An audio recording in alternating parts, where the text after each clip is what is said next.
오늘 하나님께서 얘기해 주시는 말씀은 출애굽기 19장 말씀입니다. 제가 가진 성경으로 110페이지입니다. 출애굽기 19장 1절부터 15절까지 말씀 우리 한 절씩 교독하겠습니다.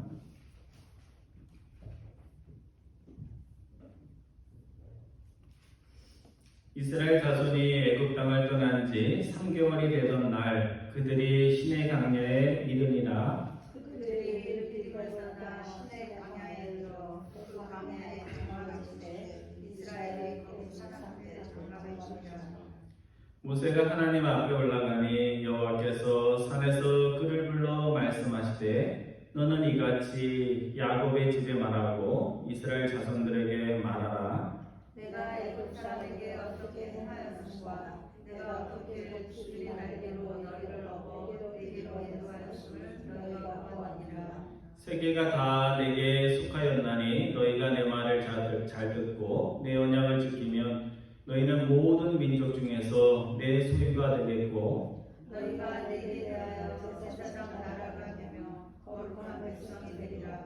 너는 이 말을 이스라엘 자손에게 전할지니라. 모세가 내려와서 백성의 장로들을 불러 여호와께서 자기의 명령하신 그 모든 말씀을 그들 앞에 진술하니 백성이 일제히 응답하여 이르되 여호와께서 명령하신 대로 우리가 행하리이다. 모세가 백성의 말을 여호와께 전하매 여호와께서 모세에게 이르시되 내가 빽빽한 구름 가운데서 내게 명함은 내가 너와 말하는 것을 백성들이 듣게 하며 또한 너를 영영히 믿게 하려 함이니라. 모세가 백성의 말을 여호와께 아뢰었으므로 여호와께서 모세에게 이르시되 너는 백성에게 가서 오늘과 내일 그들을 성결하게 하며 그들에게 옷을 빨게 하고 준비하게 하여 셋째 날을 기다리게 하라. 이는 셋째 날에 나 여호와가 온 백성의 목전에서 시내산에 강림할 것임이니 너는 백성을 위하여 주의를 경계에 정하고 이르기를 너희는 산과 산의 구원과 그 경계를 성까지 갈지니 하나님을 떠난 자는 반드시 죽음을 당할 것이라. 그런 자에게는 손을 대지 말고 돌로 쳐 죽이거나 화살로 쏘아 죽여야 하리니 짐승이나 사람을 막론하고 살아남지 못하리라 하고 나팔을 길게 불거든 산 앞에 이를 것이니라 하라. 모세가 산에서 내려와 백성에게 이르되 백성을 성결하게 하니 그들이 자기 옷을 빠져라. 15절 말씀 같이 공독합니다. 모세가 백성에게 이르되 준비하여 셋째 날을 기다리고 여인을 가까이 하지 말라 하니라. 아멘. 국민학교 시절 저는 아이들이 많았잖아요. 그래서 50명의 학생들 중에 선생님이 제 이름을 제대로 아나 싶을 정도로 주목을 받지 못했던 그런 학생이었습니다. 여러분 학생이 50명이나 되니까 선생님의 주목을 끄는 것이 그렇게 쉬운 일은 아니었습니다. 그러다 중학교 때 시골로 전학을 가게 되는데 시골 학교에서 주목을 받기 시작했습니다. 그래서 중학교 1학년 상반기 처음 시험을 봤는데 제가 공부를 잘하는 줄 몰랐어요. 전교에서 1등을 했습니다. 그래서 그 후부터 담임 선생님이 반장하는 친구만큼 저에게 주목을 해주셨습니다. 그래서 성적표 매길 때 되면 여러 과목들을 가르치잖아요. 선생님이 한 과목만 가르치는데 그러면 반장이나 또 학교에서 선생님이 이렇게 좀 신뢰가 가는 학생들 불러서 채점도 높게 하고 또 새 학기가 되면 새 교과서를 나눠주는데 그때 여러 사람 부를 때 저도 끼어가지고 책을 나눴던 것을 기억을 합니다. 그때는 참 어린 나이였으니까요. 선생님의 주목을 받아서 다른 친구들과 다른 어떤 그런 일을 한다는 것이 저에게는 큰 자부심이고 기쁨이었습니다. 그래서 어린 아이가 아니더라도 어른이 되어도 사람의 마음은 다 똑같은 것 같아요. 특별한 사람의 주목을 받고 그와 특별한 관계 속으로 들어간다는 것은 우리에게 또 그런 관계 속에 있는 사람들에게 항상 기쁨이 되고 보람이 됩니다. 그래서 주목받고 인정받는 인생이 되는 것. 그래서 주목을 받고 인정받기에 그 주목과 인정에 보답하기 위해 더 노력하고 더 잘하기 위해서 애쓰고 특별한 분이 나에게 책임을 맡겨주실 때 그것을 짐으로 여기지 않고 그것을 감당하기 위해서 최선을 다할 때 우리의 삶 속에 뭐가 일어나요? 인격의 진보와 삶을 바라보는 성숙함이 더 깊어지는 것을 우리가 경험을 합니다. 그래서 오늘 출애굽기 19장은요, 출애굽기 중에서도 가장 중요한 말씀 중 하나고 구약 전체를 볼 때도 참 이스라엘 백성들에게 전환점이 되는 중요한 말씀입니다. 지금까지는 하나님이 이스라엘을 위해서 베푼 출애굽 사건. 그래서 출애굽기를 출애굽이라고 하잖아요, 그렇죠? 애굽에서 나왔다 해서 하는데 애굽에서 나온 것이 중요한 것이 아니라 이제 애굽에서 나왔으니까 뭐가 돼야 돼요? 하나님의 백성이 정말 내적으로 애굽에서 나왔기 때문에 하나님의 백성이 아니라 하나님의 말씀을 청종 귀로 듣고 마음으로 따르는 그것을 통해서 하나님의 백성, 특별한 하나님의 백성, 제사장의 나라, 거룩한 백성이 되도록 하나님의 이스라엘 백성, 아무것도 자격이 부족한 그 백성에게 초대를 한 그 말씀이 오늘 출애굽기 19장 말씀입니다.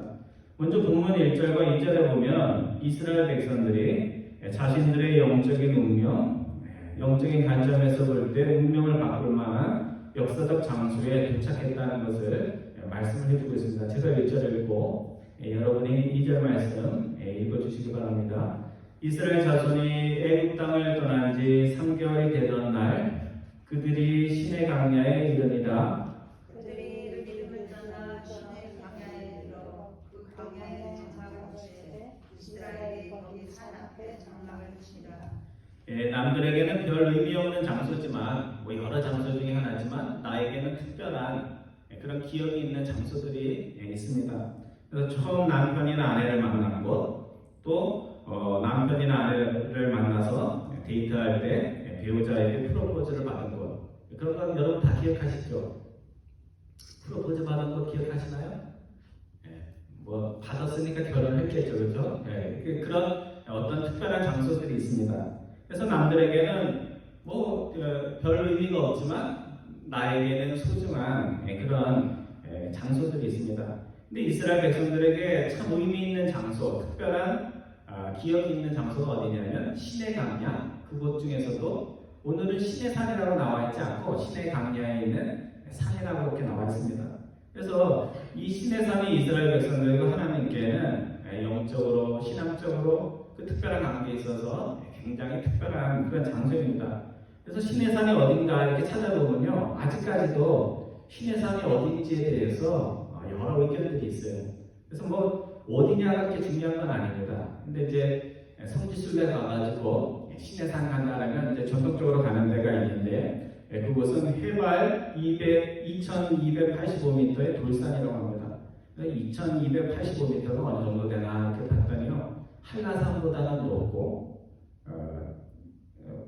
백두산보다는 낮은 그 정도의 높이의 산인데 인터넷으로 찾아보면 아시겠지만 풀이 있고 나무가 있고 계곡이 있고 이렇게 아름다운 녹색의 산이 아니고 완전히 돌만 있는 산입니다. 그래서 사람이 살 수 없는 그런 산인데 하나님이 사람이 꼭작거리는 애굽에서 사람에 묻혀서 살던 노예 백성들을 황폐하고 조용해서 조용하기 그지없는, 그래서 사람의 견지로 보면 사람이 살만하지 못한 그곳으로 불러내셔서 조용하게 둘만의 그런 시간을 가졌다는 것을 알 수가 있습니다. 그래서 비유적으로 말하면 사랑하는 이에게 프로포즈를 하기 위해서 근사한 사람들이 많은 곳으로 간 게 아니라 정말 볼품없고 사람의 소리가 들리지 않는 사막, 그 돌산으로 이스라엘 백성들을 하나님이 이끌어 가셨다는 겁니다. 그래서 오늘 우리가 하나님의 백성이 되었다면 두 가지 사실을 기뻐해야 됩니다. 첫 번째는 이스라엘이 애굽에서 구원을 받은 것처럼 우리들이 세상 가치에 매몰되어서 세상과 자랑하며 살지 않고 그 세상으로부터 단절돼가지고 탈출했다는 것에 대해서 우리가 기뻐해야 됩니다. 두 번째 기뻐해야 될 것은 이제 세상의 삐뚤어진 가치를 가지고 살아가던 우리들이 하나님이 주시는 가치와 진리의 초대를 받아서 하나님과 언약을 맺고 이제는 다 그렇게 살지도 못해도 하나님 나라의 가치대로 살겠습니다 하는 커밋먼트를 했다는 사실에 오늘 우리가 기뻐해야 됩니다. 그래서 하나님의 백성들은 우리가 스스로 알든지 모르든지 나 한 사람을 위해서 이제 사는 것이 아니라 믿지 않는 이들을 하나님께 인도하는 제사장의 백성이 되었다는 것을 오늘 본문은 말씀을 해주고 있습니다. 그래서 우리가 구원을 받았다면 우리 마음 안에 두 가지 그런 결단이 필요합니다. 첫 번째는 내가 세상 속에 살고 있지만 세상을 따라가지 않겠다. 이스라엘 백성들이 문제만 생길 때마다 어디로 돌아가자고 그래요? 애국으로 돌아가잖아요. 우리도 예수 믿다가 어려운 일 생기고 어디로 돌아가잖아요. 예수 믿기 전에도 좋았던 것 같아. 교회 안 다닐 때가 더 편했던 것 같아. 그때 갈등도 없었던 것 같아. 이런 말 하는데 그런 과거에 대한 미련, 그런 과거를 아름답게 꾸미는 그런 마음들은 다 끊어버려야 됩니다. 두 번째는 뭐냐면 하나님이 이렇게 살라 하신 그 말씀들, 그것들에 대한 제대로 된 헌신, 영어로 커미먼트가 우리에게 분명히 있어야 됩니다. 그래서 과거의 것에 대해서는 내가 끊고 살겠다 하는 결단력이 필요하고 하나님이 현재 나에게 주시는 말씀에 대해서는 듣고 말지 뭐가 아니고 내가 저 말씀 중에 전체는 아니더라도 내가 이 말씀은 하나는 꼭 지키면서 살겠다 하는 그런 커미먼트, 그런 결단이 우리에게 필요합니다. 오늘 본문 4절 이하 6절의 말씀은 이스라엘이 이제 출애굽 백성, 그냥 애굽에서 나온 백성을 넘어서 언약의 백성, 하나님과 특별한 관계, 제사장의 백성이 되는 그 장면, 그것에 대해서 설명하는 하나님의 말씀입니다.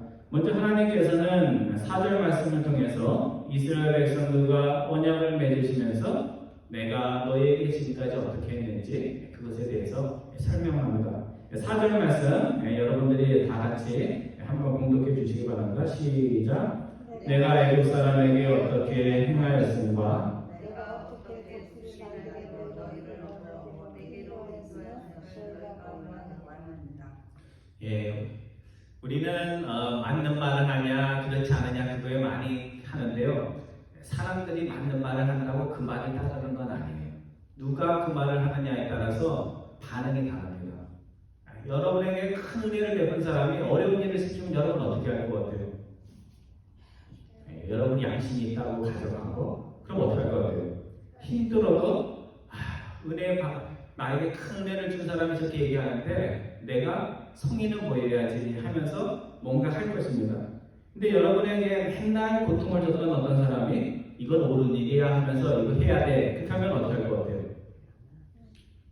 옳은 일이기 때문에 해야 된다는 거 알면서도 네 녀석이 시키니까 더 하기 싫어 하면서 망설이면서 주춤주춤 할 것입니다.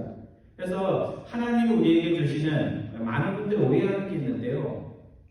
용서한다, 괜찮다 이런 거는 복음이라고 생각을 하고 하나님이 간음하지 말라, 살인하지 말라 이런 것들은 율법이라고 생각을 하는데 그것은 잘못된 생각입니다. 그래서 은혜의 하나님이 우리에게 주시는 모든 계명, 율법의 말씀들은 뭐예요? 율법의 형식, 네거티브한 형식을 취하고 있을지라도 그 안에 뭐가 담겨져 있는 거예요? 복음이 담겨져 있는 겁니다. 그래서 왜 살인하지 말라고 했을까요? 자유를 억압하기 위해서가 아니라 너희가 자유를 받았지만 너희의 자유는 살인하는 데 쓰면 안 된다 하는 것을 하나님께서 보여주시는 겁니다. 그래서 참 하나님의 백성으로 살아갈 때 도움이 되는 수단이 율법이요 구속하기 위한 말씀이 아니라 이제 그리스도 안에서 누리게 된 그 참 자유를 너희가 어떻게 써야 되는지를 구체적으로 가르쳐줘서 그 율법 말씀만이 아니라 그 비슷한 상황이 되었을 때 우리가 그 창조적으로 율법을 사용할 수 있도록 하나님이 가르쳐 주시는 겁니다. 그래서 하나님은 본문 4절 하반절에서 자신을 어미 독수리에 비유를 하면서 어미 독수리가 새끼를 날개로 얻는 것처럼 너희를 얻어서 어디로 데리고 왔다고 얘기하세요? 신의 산으로 인도했다 이렇게 얘기하지 않고 나에게 인도했다 이렇게 말씀합니다. 신의 산이 중요한 것이 아니라 하나님이 신의 산에 있었다는 사실이 더 중요한 겁니다. 그래서 제가 실제로 본 건 아닌데요. 이 새끼 독수리가 하루를 나다가 날개짓을 하는데 뭐가 좀 시원찮아하고 땅에 떨어지려고 하면 어떻게 하겠어요? 어미 독수리가 밑으로 쑥 내려와갖고 그 독수리가 큰 독수리 있잖아요. 미국 독수리 그런 거 보면 날개를 피면 2m 가까이 된다고 해요. 그 날개를 펴서 어린 새끼를 그 날개에 태워서 이동시키는 것처럼 내가 나 있는 곳으로 너희를 인도했다 하는 그런 말씀입니다.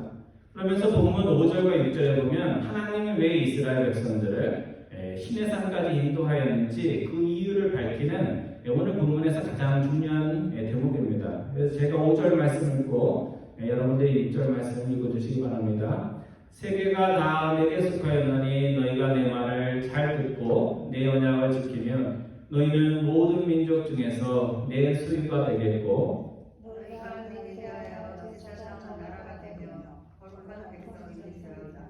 너는 이 말을 이스라엘 자손에게 전하였으니라.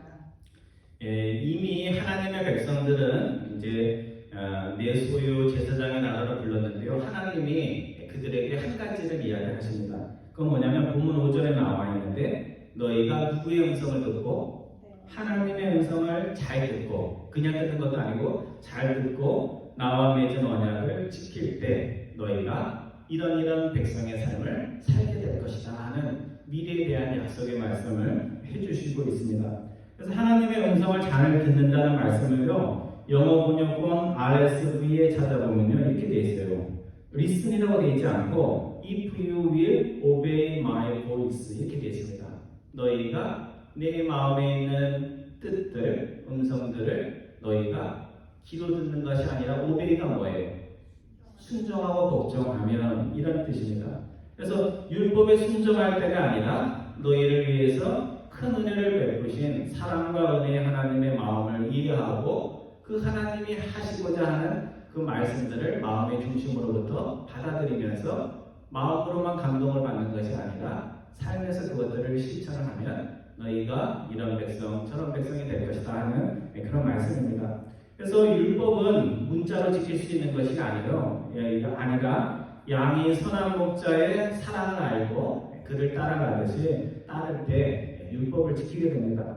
그래서 너희가 삶의 고비고비마다 나의 음성, 하나님의 음성에 귀 기울이고 그 말씀에 전적인 신뢰를 보내며 하나님을 따라갈 때 너희는 이런 아름다운 백성이 될 것이요 살 것이라는 그런 말씀입니다. 성도 여러분, 오늘 내가 신앙이 건강한가 안 한가는 뭘로 알 수 있냐면요 주님의 음성을 대하는 나의 영적인 태도를 보면 알 수 있어요. 그래서 하나님의 음성을 듣는 것이 기쁘고 그 말씀이 듣는 것만 기쁜 게 아니라 그것대로 하고 싶고 다는 못해도 막 하고 싶고 그 말씀을 하는 것이 나에게 기쁨이 되면 신앙이 굉장히 건강한 거예요. 근데 신앙이 병들면 자신은 대단하다고 생각을 해도 신앙이 병들면 반대 현상이 일어납니다. 주님의 음성이 들려요? 안 들려요? 안 들려요. 그 사무엘이 선지자가 되기 전에 하나님의 음성이 들리지 않았습니다. 그래서 엘리가 제사장 일은 하지만 하나님의 음성도 듣지 못하면서 제사장 일을 한 것입니다. 그리고 하나님의 음성이 들릴 때 그것에 순종하는 것이 기쁨이 됩니다. 그래서 기쁨이 되는데 그렇지 못하죠, 반대는. 그래서 사울이 그러했는데 하나님이 뭘 시키면 항상 사울은 하나님이 하라는 대로 안 하고 어떻게 해요? 하나님 이렇게 하는 것보다 이렇게 하는 게 좋을 것 같아요 하면서 항상 자기의 생각과 백성들이 어떻게 이렇게 자신에게 어떻게 대할 건가 이런 것들 생각하면서 하나님께 순종했다고 그렇게 이야기를 합니다. 그래서 하나님의 음성을 따르지 않고 자신의 소리와 세상 사람들의 그런 평가에 많은 관심을 가졌던 사울은 마지막에 보면 구약에서 가장 쓸쓸하고 비참한 그런 최후를 맞습니다. 그래서 히브리 기자는 너희가 오늘 하나님의 말씀을 들을 때 강야의 이스라엘 백성들처럼 마음을 완악하게 하지 말고 바로가 아니에요. 바로처럼 완악하게 하지 말고 이렇게 된 게 아니라 그 약속의 땅에 들어가지 못하고 강야에서 죽은 너희 조상처럼 완악하지 말고 그 말씀을 들어 약속의 땅의 안식 구원에 들어가야 한다고 간곡히 설교합니다. 그래서 시편 말씀을 가지고 너희들이 이스라엘 백성 조상들을 따르면 안 되고 하나님의 음성이 들릴 때 순종하는 마음으로 그 말씀을 들어서 약속의 땅 구원에 들어가야 된다 이렇게 권면합니다. 그래서 이스라엘 백성들과 우리들이 하나님의 목소리 마음의 청종 귀로 듣고 삶으로 실천하면 어떤 대단한 일이 일어날까? 오늘 하나님께서는 세 가지를 말씀합니다. 첫 번째, 너희가 누구의 소유가 된다고요? 내 소유가 될 것이다 이렇게 이야기를 합니다. 이 내 소유라는 말이 영어 성경에 보면 조금 뭐가 하나 더 들어가 있어요. My possession 이렇게 안 하고 중간에 NIV에 보면 이렇게 돼 있어요. My treasured possession 이렇게 돼 있어요. 너희는 나에게 보물과 같은 보배와 같은 소유가 될 것이다 하는 그런 말씀입니다. 제가 이 말씀을 생각하면서 이런 생각을 해봤어요. 여러분의 집에 지금 불이 났어요. 그래서 사람은 없고 재산을 구해야 되는데 많은 걸 가지고 나갈 수는 없고 딱 하나를 갖고 나가야 돼요. 그럼 뭘 갖고 나갈 것 같아요? 여러분의 집에 값싼 거 많잖아요. 그죠? 예. 뭘 갖고 나갈 것 같아요? 예. 그거 한번 생각해 보세요. 그러니까 이스라엘 백성들이 나에게 보배로운 소유가 될 것이라는 것은 하나님께서 정말 너희들을 불이 났을 때 다른 사람은 몰라도 너희만은 가져가는 그런 백성이 될 것이다 하는 그런 말씀입니다. 두 번째, 하나님은 이스라엘 백성들에게 너희가 내 말을 청종하면 귀로 듣고 마음으로 따르고 삶으로 살면 너희가 어떤 나라가 된다고요? 제사장의 나라. 이 제사장이 뭐 하는 사람입니까? 네, 오늘날로 하면 목회자라고 할 수 있는데요. 제사장이 뭐 하는 사람입니까? 옛날에 죄 지은 백성들이 하나님께 직접 나갈 수 있어요? 없어요? 없잖아요. 죄 때문에. 그래서 죄의 문제를 해결해서 하나님께 나갈 수 없는 백성들과 거룩한 하나님을 중간에서 서로 만날 수 있도록 도와주는 중보자 역할을 하는 사람이 제사장입니다. 근데 여기서 우리가 주목해야 할 것은 레위 지파만 하나님의 제사장의 나라가 될 것이다 이렇게 말한 것이 아니고 12지파 모두가 레위 지파가 아니더라도 12지파 모두 이스라엘 백성들이 하나님의 말씀에 충종을 하면 이방 민족들, 하나님께 나아갈 수 없는 이방 민족들을 하나님께로 인도하는 그런 선교의 역할을 하는 제사장의 사람들이 될 것이다 하는 그런 말씀을 했다는 것입니다. 그 다음에 세 번째, 하나님은 너희가 내 말에 충종하면 너희가 어떤 백성이 된다고요? 아까는 제사장의 나라고 지금은 거룩한 백성이 될 것이다 이렇게 얘기를 합니다.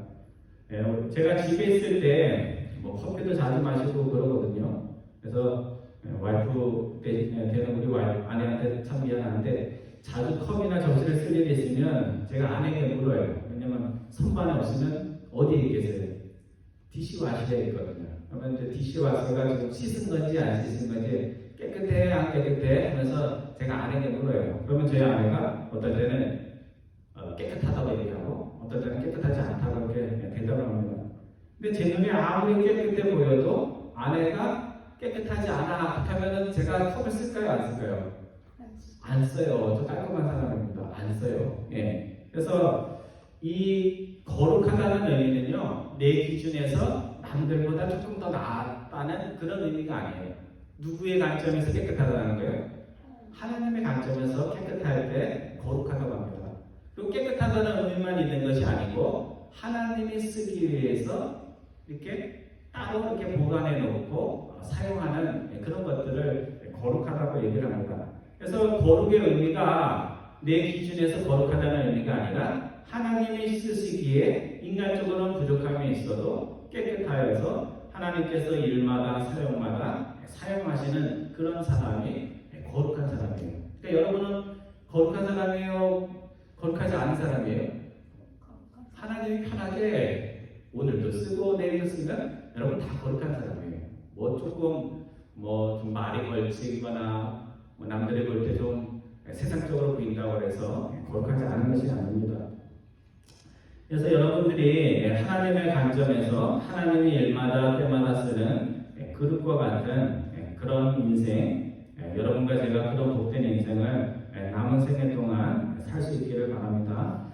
본문 7절과 8절은 모세가 하나님이 하신 말씀을 백성들에게 전할 때 백성들이 착하게도 모두 여호와께서 명하신 모든 것을 행하겠다고 긍정적으로 대답을 했다는 것입니다. 제가 7절 읽고 여러분이 8절 말씀 읽어주시기 바랍니다. 모세가 내려와서 백성의 장로들을 불러 여호와께서 자기의 명령하신 그 모든 말씀을 그들 앞에 진술하니 백성이 주제에 응답하되 여호와께서 명령하신 대로 우리가 다 행하리이다. 모세가 백성의 말을 여호와께 전하매 제가 한글하게 학교에서 선생님도 해봤는데요. 이 선생님의 마음은 똑같아요. 뭐 너희는 이렇게 해 그러면 학생들이 이해하면 기분이 좋을까요, 안 좋을까요? 좋아요. 여러분 손자 손녀에게 뭐 잘못하는 것이 있어요. 야 이렇게 하는데 어떤 손자 손녀는 이해하죠. 근데 어떤 아이들은 아무 대답을 안 해요. 어떤 아이가 안 이쁠까요? 이해하는 아이가 이쁠 수밖에 없어요.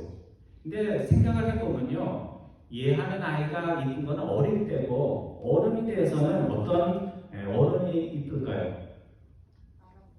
이해한 다음에 자신이 이해라고 했으면 그에 걸맞는 그 이해의 삶을 사는 어른이 대단한 것입니다. 그래서 제가 본문 8절에 보면 모세가 하나님이 하신 말씀을 이야기할 때 백성들이 뭐라고 대답하냐면요, 우리가 그대로 하겠습니다 이렇게 하는 게 아니고요, 더 적극적으로 얘기했어요.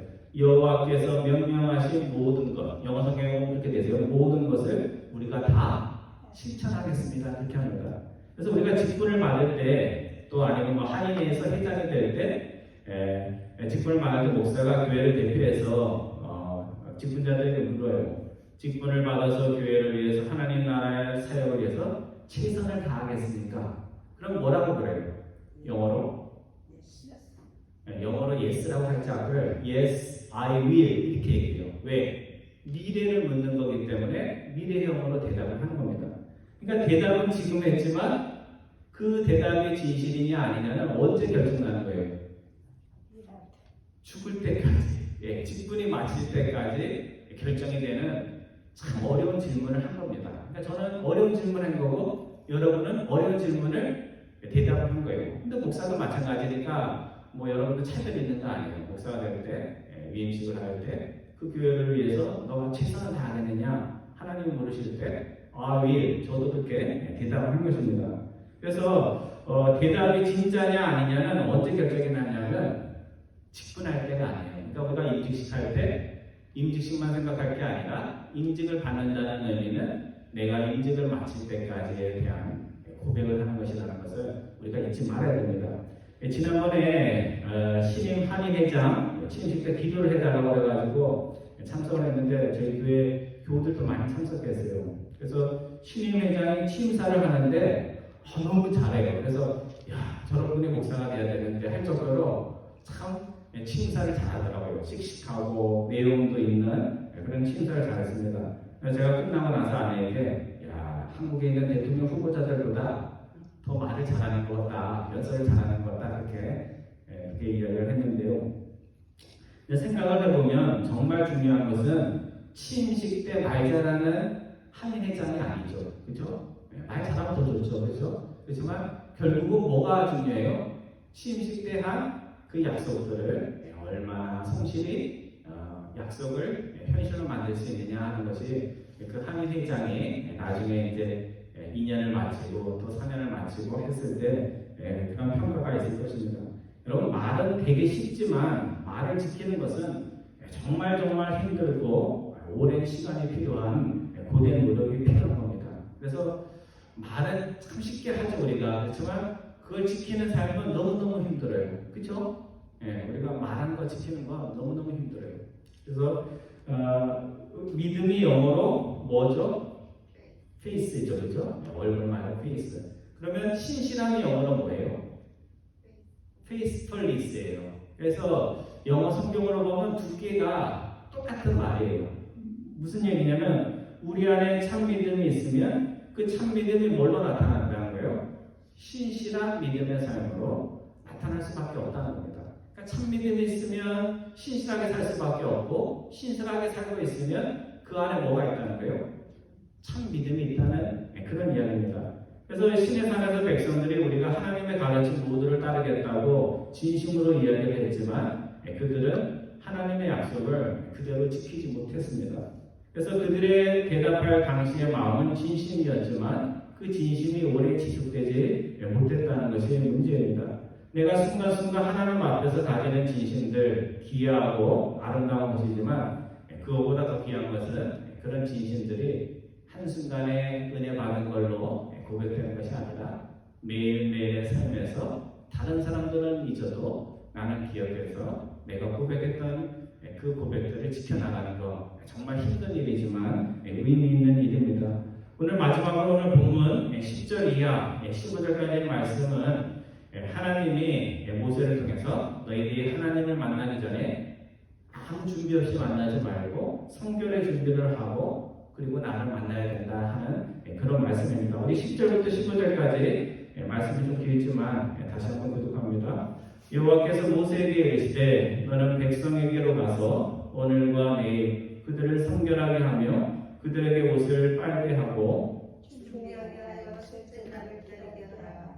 이는 셋째 날에 나 여호와가 온 백성의 모전에서 신산에 성행할 것이니 너는 백성을 위하여 주의 경계를 정하고 이르기를 너희는 삼가 산에 오르거나 그 경계를 침범하지 말지니 산을 침범하는 자는 반드시 죽임을 당할 것이다. 그런 자에게는 손을 대지 말고 돌로 쳐서 죽이거나 화살로 쏘아 죽여야 하니 짐승이나 사람을 막론하고 살아남지 못하리라 하고 나팔을 들게 될 것은 사람의 이를 것이니라 하더라. 모세가 산에서 내려와 백성에게 이르러 백성을 성결하게 하니 그들의 자기 옷을 빨더라. 모세가 백성에게 이르되 준비하여 셋째 날을 기다리고 여인을 가까이 하지 말라 하니라. 하나님께서 자신을 만나는 준비를 할 때 옷을 빨게 하셨습니다. 뭐 준비할 게 참 많을 텐데 이 옷을 빨게 한 이유가 뭘까? 그런 것을 질문하게 됩니다. 그래서 하나님이 깨끗한 옷 입은 백성들 보고 싶어서 그렇게 말씀하신 것은 아닐 것입니다. 그래서 옷을 빨고 말리면서 과거에 너희의 자아들을 다 벗어버리고 새 사람의 새 마음으로 하나님의 말씀을 받으라 하는 그런 말씀을 하는 것이 아닐까 하는 생각을 해보았습니다. 오늘 우리가 세상에서 높은 사람을 만나면 어디에 신경을 써요? 옷에 신경을 쓰죠. 그렇죠? 외형에 신경을 씁니다. 그렇다면 하나님 앞에서 예배를 드릴 때 우리가 어떻게 해야 될까요? 좀 외모에게 신경을 쓰고 내가 하나님께 기쁨으로 예배 드릴 수 있나 하는 것에 우리가 신경을 써야 됩니다. 근데 10년, 20년 교회를 출석을 했는데 남들은 다 와서 성경 공부하고 은혜 충만해서 예배를 참석하는데 예배 시간에도 늦는다면 하나님이 그런 우리를 보면서 야, 너 지옥에 가 이런 얘기는 안 하시겠지만 좀 마음이 어떨 것 같아요? 야, 이제는 그런 것을 벗어날 때가 되지 않았냐 하는 그런 말씀을 아마 하실 것입니다. 여러분, 준비는 못하는 사람이 하는 게 아니에요. 여러분, 공부 잘하는 아이들이 시험 준비를 더 많이 합니다. 그 뜻은 뭐냐면 준비는 못해서 하는 것이 아니라 잘하고 있지만 더 잘하기 위해서 하나님께 하는 것입니다. 그래서 우리가 하나님 앞에 겸손하면 더 준비해서 예배하게 되고 하나님의 말씀을 더 낮은 자세로 받을 수 있는 사람이 됩니다. 성도 여러분, 하나님의 주목과 특별한 사랑을 받는 것은 우리에게 영광이자 막중한 책임이 됩니다. 책임을 맡았기에 내 힘으로 안 되기에 또 하나님의 도우심을 구하는 기도를 할 수밖에 없고 또 책임을 잘 수행해야 하기에 더 최선을 다할 수밖에 없습니다. 이스라엘 백성들이 스스로를 위해서가 아니라 이방 나라를 위해서 선택을 받아 하나님으로부터 그런 대단한 특별한 백성이라는 부르심을 받은 것처럼 오늘 우리가 특별해서가 아니라 우리가 해야 할 일들이 특별하기 때문에 하나님께서 우리를 그렇게 불러주시는 것입니다. 그래서 하나님의 특별한 백성에게 영적인 자부심 또 그에 맞는 성숙한 책임의식을 가지고 오늘을 살아서 언젠가 하나님께 정말 큰 칭찬받는 여러분과 저 다 되기를 주님의 이름으로 축원드립니다. 기도하겠습니다. 사랑의 하나님, 사람의 특별한 주목과 관심을 받아도 저희에게 큰 영광이 되고 기쁨이 됩니다. 하나님께 받은 그런 주목, 또 하나님의 특별하게 생각하시는 그 모든 것이 우리에게 세상의 어떤 자랑보다 더 큰 자랑과 기쁨이 될 수 있도록 인도하여 주옵소서. 오늘 저희들이 큰 일을 하여서 하나님께 칭찬받는 것이 아니라 하나님이 저희를 불러주신 그 은혜와 택함의 의미를 알기에 매일매일 더 노력하며 하나님께 도움을 구하며 기도하는 저희들 다 될 수 있도록 인도하여 주옵소서. 감사드리오며 우리 주 예수 그리스도의 이름으로 기도드리옵나이다.